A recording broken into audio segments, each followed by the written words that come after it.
এই হাত ছুঁয়েছে নীরার মুখ। আমি কি এ হাতে কোনো পাপ করতে পারি?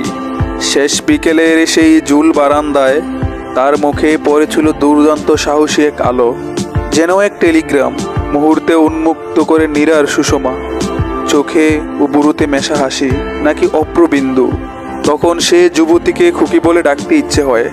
আমি ডান হাত তুলি পুরুষ পাঞ্জার দিকে, মনে মনে বলি, যোগ্য হও, যোগ্য হয়ে ওঠো। ছুঁয়ে দিই নীরার চিবুক। এই হাত ছুঁয়েছে নীরার মুখ। আমি কি এ হাতে কোনোদিন পাপ করতে পারি? এই উষ্ট বলেছে নীরাকে ভালোবাসি। এই উষ্টে আর কোনো মিথ্যা কি মানায়? সিঁড়ি দিয়ে নামতে নামতে মনে পড়ে ভীষণ জরুরি কথাটাই বলা হয়নি। লঘু মরালের মতো নারীটিকে নিয়ে যাবে বিদেশি বাতাস। আকস্মিক ভূমিকম্পে ভেঙে যাবে সবগুলো সিঁড়ি।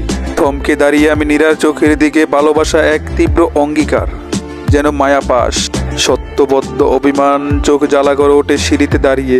এই উষ্ট বলেছে নীরাকে ভালোবাসি। এই উষ্টে আর কোনো মিথ্যা কি মানায়?